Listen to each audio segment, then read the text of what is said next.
So, this is just a test demo for you guys because you're gonna do this tomorrow. Now, a lot of the things that we've already done are building on each other.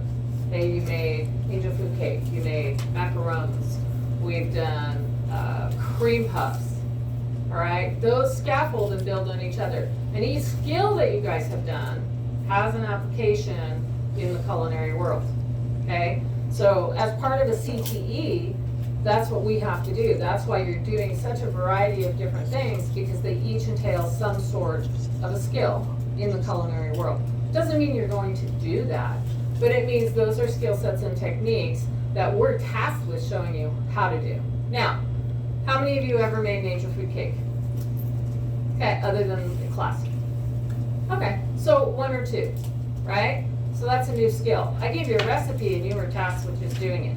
So I'm putting myself in the same position that I put you guys in today, because guess what? Other than first period, I haven't done a chocolate souffle. As a kid, I think I watched my mom do one. That's about it. So when you're tasked with that, you have a lot of different things that you have to think about. You have to read your recipe, right? You have to get your ingredients together. You've got to prioritize your order. All of those are skill sets that are in the kitchen, okay? So the first part of what we have here is what? We have everything in place. Anybody remember what that was called? Yeah, Max? Mise en place. Get your stuff in place. That is a skill or a technique that's used in the kitchen, but for what purpose do you guys think? 100%. Organization and efficiency. So if you're in a busy kitchen, this is critical, okay? So step one, note to self, technique or skill, that's your mise en place. That's what I want you to think about when we kind of navigate some of this, and I may call someone here to help me, because one person doing three things sometimes can get a little jinky, okay? One of the things that you can do, which I did for myself, and I've had you do in an assignment, is create an order in which you have to do things. It doesn't mean you create a book, but step by step for yourself, okay? So this exercise is actually broken down in 3 sections. We have our first section, which we've got to preheat something. What do we need to preheat? Our oven, okay? So we got to preheat our oven. So that's going to be the first thing that you're going to want to do. Boom.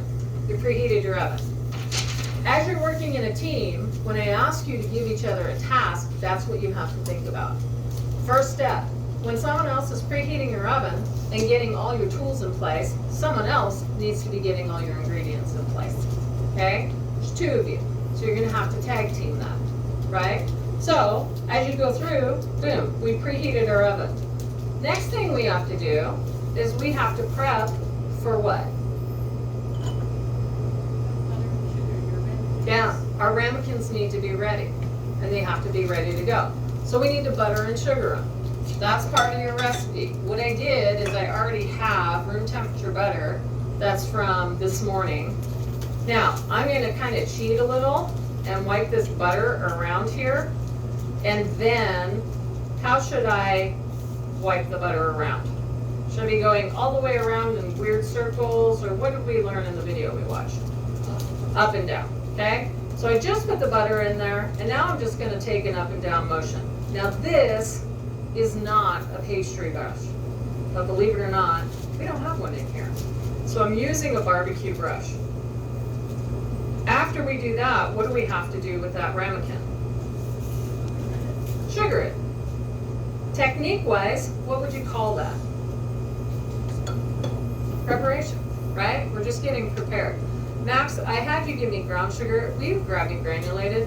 We're going to use granulated sugar for this, because we want kind of a crunchy edge to form on the inside of that souffle. And if you were here, you would be able to see that there are lines going upward in that butter.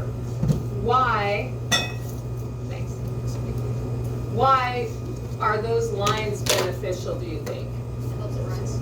Yeah, because it's giving it a path. Now, am I measuring out the right amount of sugar? No. Because what am I going to do? Around the excess. Right, so I'm just pouring off the excess. I'm going to put some butter in here, and then I'm going to scoop it around again, and I'm gonna use that excess, and I'm gonna create what? What am I creating in there? A coating, right? And that coating is going to crystallize, and it's actually going to caramelize and create a little bit of goodness around the edge. Now, big issue we're going to have here is this is not a pastry brush, which makes this really kind of difficult, okay? And the butter is soft, so we've got a fair amount of butter in there, which is going to cause a little bit of goodness in there. I'm just going to set that in there. We're going to pour the sugar, allow this to go around our ramekin, and now we have a coating, okay?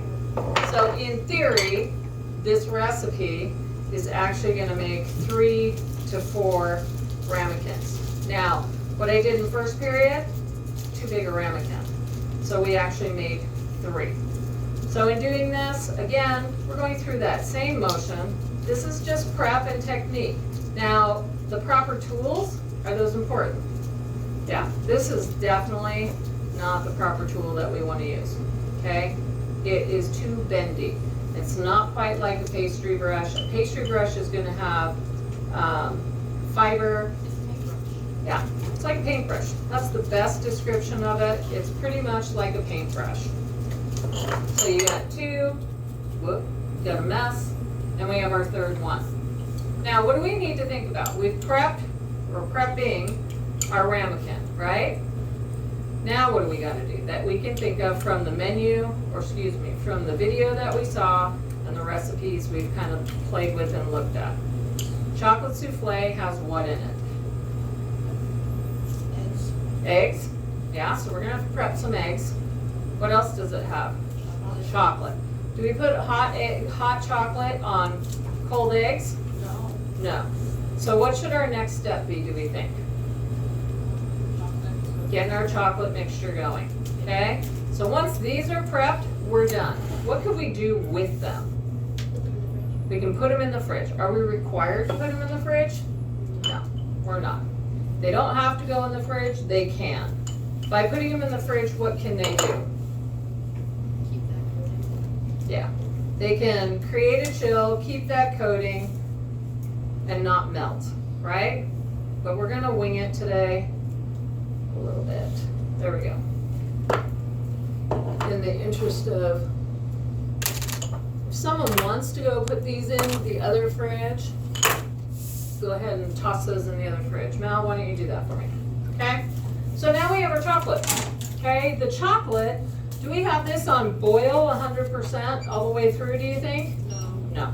But we have to bring the water to a boil.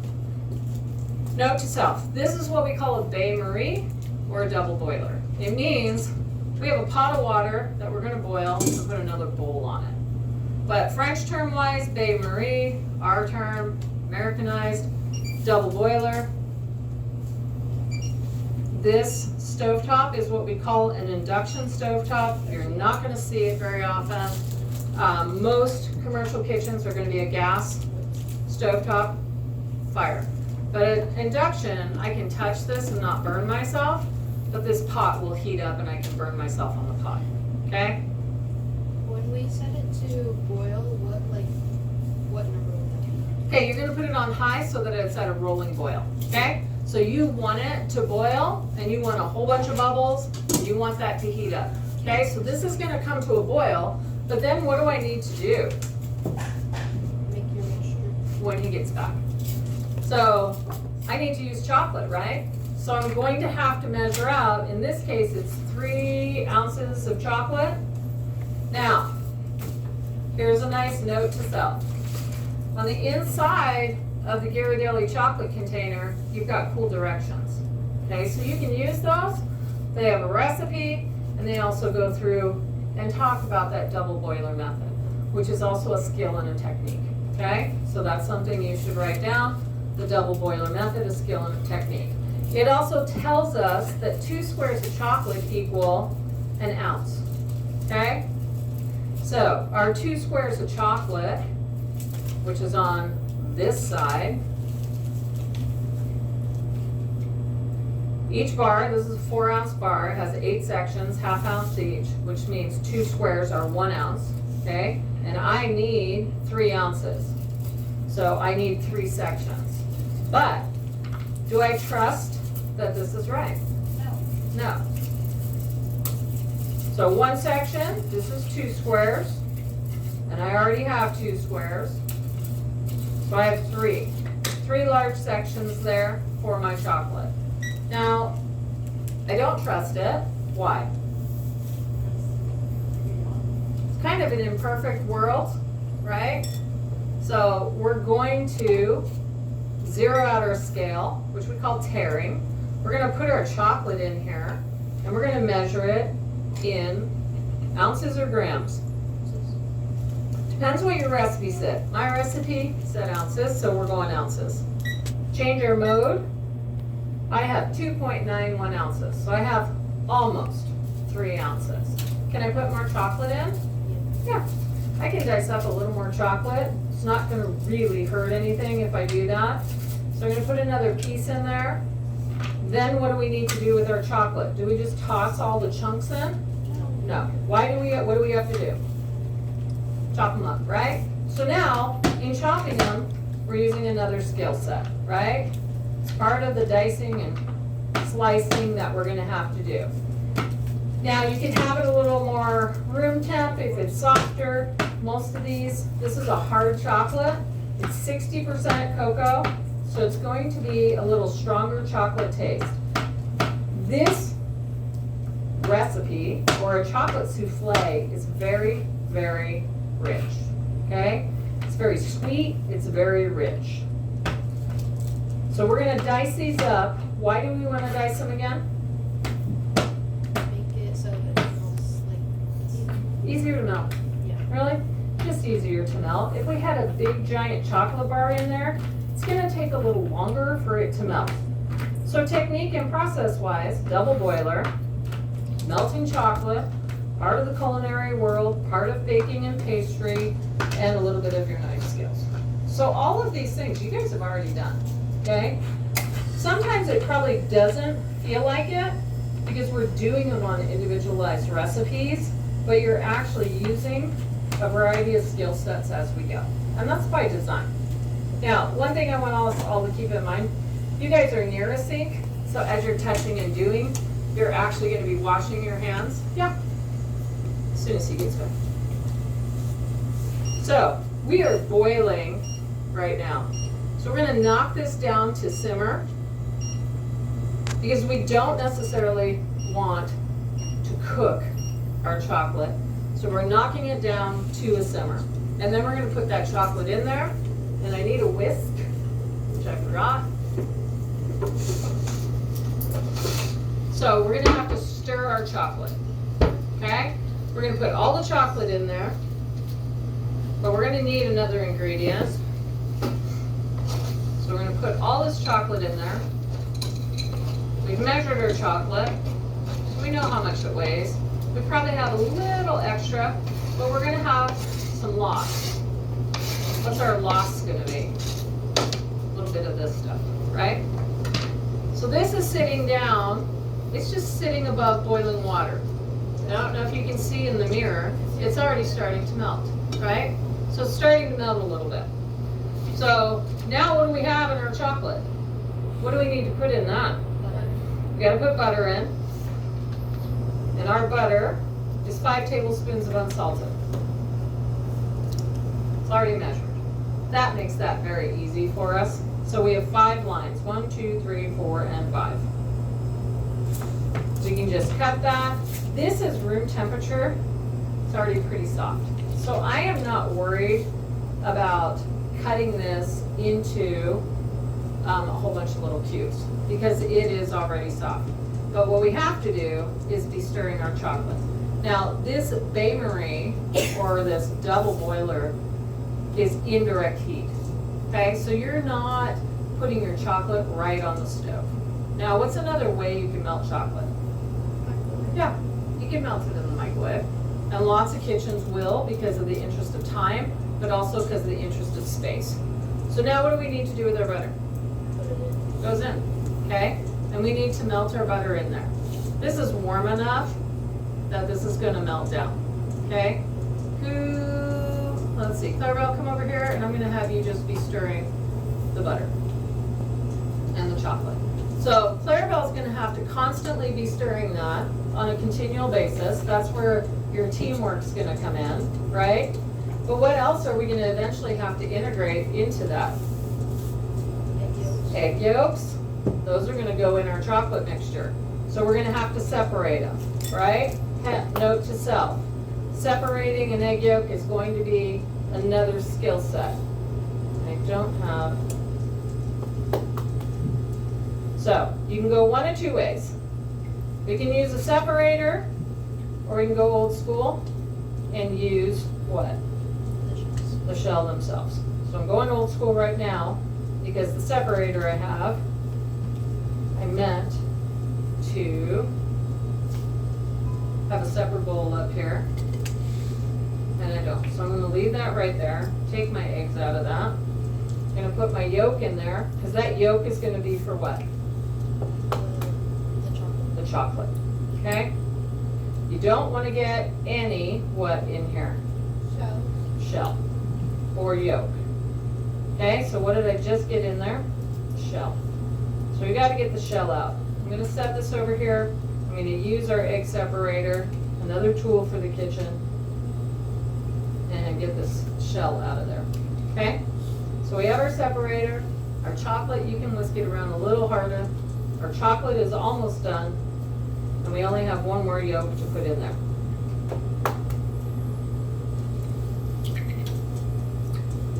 That's not what we want to do, is it? Right? No. So, we're going to try and scoop that out with our separator. Okay? It makes it pretty easy. It doesn't hurt the ends of it, and it didn't crack the yolk. And that's what we don't want to have in there. We don't want a cracked yolk. Now this, can you guys see it in there? Yeah. Nice and glossy. So what we're going to do, we're going to take that off the heat. Now this is an induction stove. All this is warm. Okay? Slightly warm, but this side is cold. Okay, so we're going to take this off the heat. It's not too hot for me to touch, so I'm going to let it sit there. And this, we are done. Okay? We are going to let this cool. Why? Why do we have to let that chocolate cool? Yeah, otherwise we're going to scramble our eggs. Okay? Another technique that you're using, right? So, as you guys are going through, the best thing you can do is check this off. Okay? We're going to let that sit, and then we'll add our vanilla and our salt. Okay? We have our vanilla and our salt right there. But in the meantime, what else do we need to do? We have to do something with some egg whites, right? So, in our egg whites, we've got to mix those. I pre-mixed some cream of tartar. Anybody remember what that does? Rise. It's acidic. It creates and helps with the volume on that. So it has a few different roles in it. But if we don't put it in, we're going to have kind of a flat souffle. All right? So back to your recipe, back to your check sheet. We still have our yolks to add in there. Then we'll put our vanilla and salt in there when that is what? Cool. A little cooler. So we're going to let those sit. Now we're going to move to our egg whites. So we're going to need our egg whites. We need a mechanism. We're going to use, in last class, I used just the whisk attachment. I didn't really care for that. It didn't whisk it very well. We didn't get a really good foamy white from it. So we're going to try this. And that, we're going to add what? Cream of tartar and sugar. Okay? So our sugar amount that we're going to need is 6 tablespoons of sugar. So we're going to need something, a vessel, for that sugar. And I already measured it out, I believe. But because I did this earlier, I'm not sure. So what am I going to do? Double check and redo it. Okay? Because I don't remember. All right? So I need 6 tablespoons of sugar. This is where making sure you have everything you need available is important. Okay? 1, 2, 3, 4, 5, and 6. Okay? So we have 6 tablespoons of sugar, which looks about the same amount that I have there. So that has to go into what? Our egg whites. All right, so we're gonna whisk these. Is this a big enough bowl? No. Okay, so these are actually gonna go into a metal bowl. All right, and then we're gonna whisk these up. So as we whisk them, we're gonna slowly at some point add what? Sugar. So we want to use a metal bowl or a glass bowl. Why would that be? Think about why. Metal or glass? Why not plastic? Plastic absorbs, okay? Plastic can absorb oil, grease, anything that you have in there. And you may think that it's nice and clean, but it absorbs anything that you have. So we're starting to get, can you see in there or no? Okay. So we're starting to get some foamy egg whites. We're gonna add what? Cream of tartar. Okay, so we're gonna add our cream of tartar. We have this on fast. Now, you guys are working in a pair. That's gonna be helpful as a pair to have each other's backing. Okay? So we're starting to get thicker. Should we add our sugar? We're going to want to slowly add our sugar. Okay? What kind of peaks do we want with this? Yeah, we want really stiff peaks. Now, when we did it in first period, not so stiff. Okay? Starting to thicken up, and that's what we want. Now there's a few things that can affect this. It's kind of warm in here today. Temperature can definitely affect it. And I'm going to say right now, this may not be really stiff meat. Just by virtue of what I can see happening here.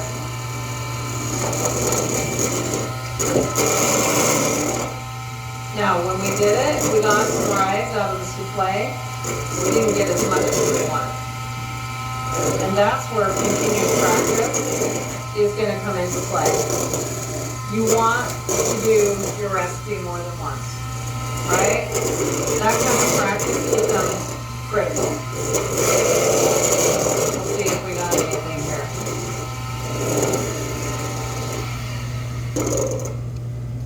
Not so much. Right? Those are not as stiff as we want. We're going to try a little longer, but then we run the risk of what? Overmixing.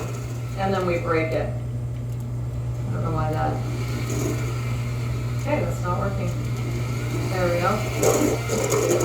So we're going to mix it a little longer in the hopes of getting some stiffer peaks. Kind of move this around a little, see if we can get this.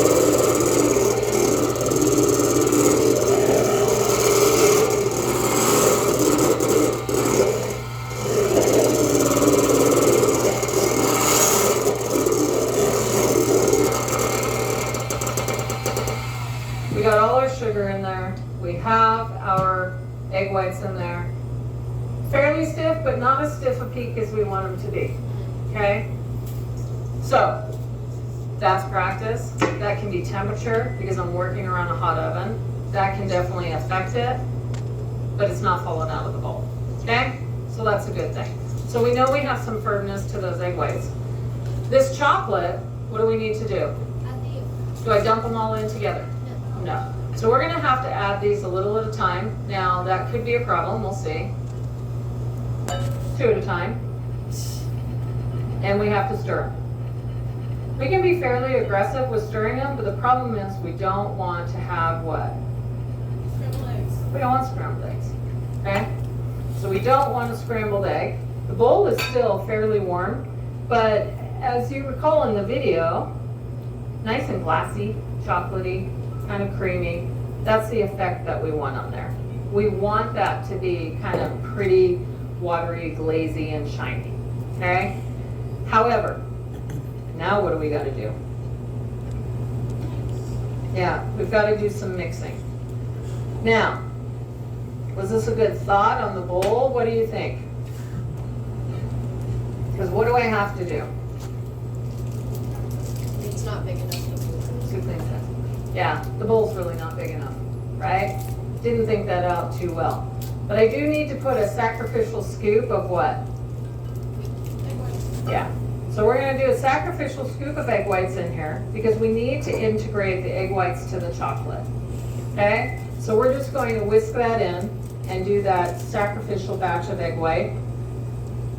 And all we want is this to get kind of brown, lighter brown, and mixed. But we don't want to highly whisk this, right? Because we don't want to totally deflate everything. So we're going to stop there. And now we're going to slowly, what? Fold. And here's what I can tell you. Some of these eggs, too hot. Okay? When we're folding, what are we doing? We're swiping around and going to center. Around and going to center. That is another technique. Okay? So we're going around and going to center. Scraping it around and going to center. That is all we are doing. Now, have we forgotten any ingredients, do we think? We have chocolate. Vanilla and salt. Vanilla and salt. Where was I supposed to put that? Yeah, totally forgot, didn't I? Okay. Can that happen? Yep. So, when we get caught up in what we're doing, that can happen. So we're going to try and wing that a little bit and put our vanilla in there. Okay? Just 1/4 teaspoon of vanilla. Just better make sure. 1/2 teaspoon of vanilla. Don't have a half. So we're going to get that in there. Salt with a pinch of salt. Watch out. I have salt on that counter. I had it on here. So we're going to still around and center. Thank you, Darius. Around and center. Okay? The color, still glassy, kind of glossy in there. I still have some egg white in there, but I don't want to whisk this. Okay? It's still a little light. Now, what we can do with this, I'm going to put that pinch of salt in there. Can someone take a look at the time on the class and when we're out? We have 15 minutes. Okay, so we have 15 minutes. We are going to utilize this time and we're actually going to put it in the oven. In the condition that this is in, actually can someone grab those ramekins out of the fridge? Will someone grab the ramekins out of the fridge if you put them in there? We could refrigerate this for about 10 minutes and cool this down. We don't have to do that. There's 3 different recipes out there. There's 100 actually different recipes. The 3 I looked at, one refrigerated, the others didn't. Okay? So lots of schools of thought. Most didn't refrigerate the ramekins. Okay? So we have a couple different ways that we can go. The biggest thing, just like me, missing the vanilla. Okay, so we're going to pour these in. The biggest thing is working together and making sure that what? Yeah, you're following your steps. So you guys have to have each other's back on this, okay? What I will say, this is actually lighter and foamier than the one we did in first period. So we may come out pretty good. Now these ramekins are the smaller ramekins. I used the larger ones in first period, which for the recipe we only got 3. In this case, we probably could get 5. But we're gonna function with 4 right now. So this is this has a lot of air in it, okay? So I'm gonna say these are probably gonna rise better than what I did in first period. And this is where it is simply trial and error and practice when you're doing this, okay? Now, when we saw the video, what did he do? What did he do in the video? He like rounded the top. He like He kind scooped it of out. scooped up, rounded the top. What would we use to do that? Butter. We could use a butter knife, okay? So I'm gonna grab a butter knife. Let's just use that. We could use a pastry knife to do that.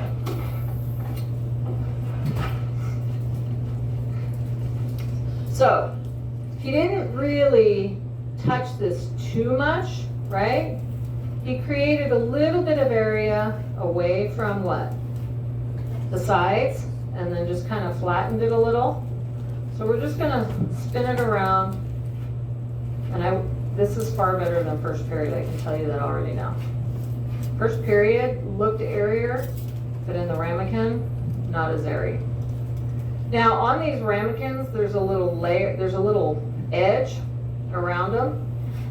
That's the height at which we want to put and fill the souffle. A couple of these are a little over.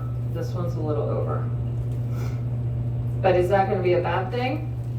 No, it's just going to rise, hopefully. Okay? So we've kind of beveled it a little. And then we need to go around it. Why? We're going to go around it a little bit. So what? It helps rise. Yeah, so it helps rise, so it doesn't stick in the ramekin, okay? Oops, probably not the best way to do that one. Okay, we can use a pastry thing to do that. I'm just going to wipe that off right now. We're gonna come around, okay? And we're creating a little bit of an edge there. So you can see it just sticking, right? That's what we want. So these are gonna go into the oven. We gotta look at our time. We've got 4 of them. It says 12 minutes. The oven's preheated. These are going to sit on a tray, okay? That helps protect and prevent burning. Also, if they spill over, what? It won't be on the bottom of the oven. Won't be on the bottom of the oven. Now this says to cook for 12 minutes. Should we do 15? No. No, we're gonna do 12, and then we're gonna watch it.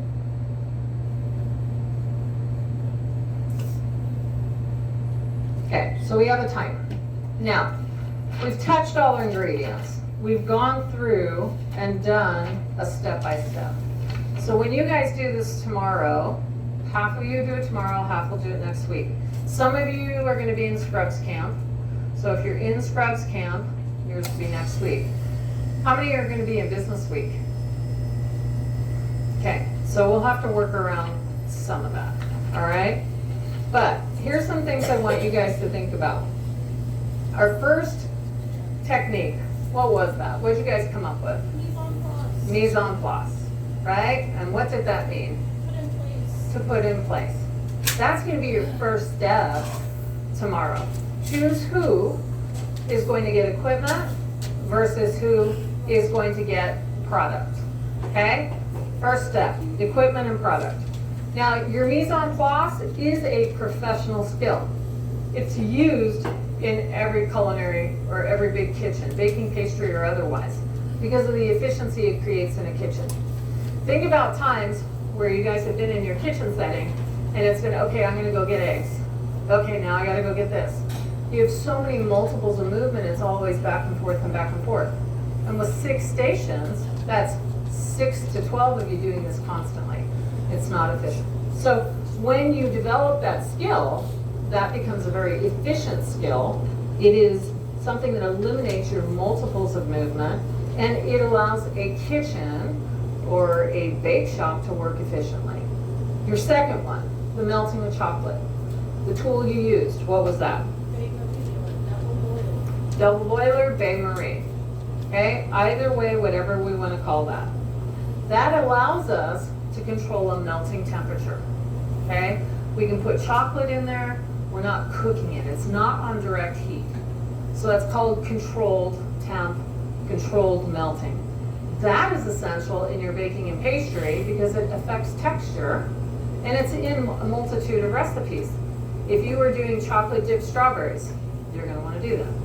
If you are going to do a glazed donut, maybe with chocolate, you're gonna do that. So lots of capacities. Now, if we were to make something like a ganache, we're gonna do that, and we're gonna integrate it with a thick, heavy cream. So it has a place all the way down the line. You could have done that, filled your puff pastry with it. Another use for it.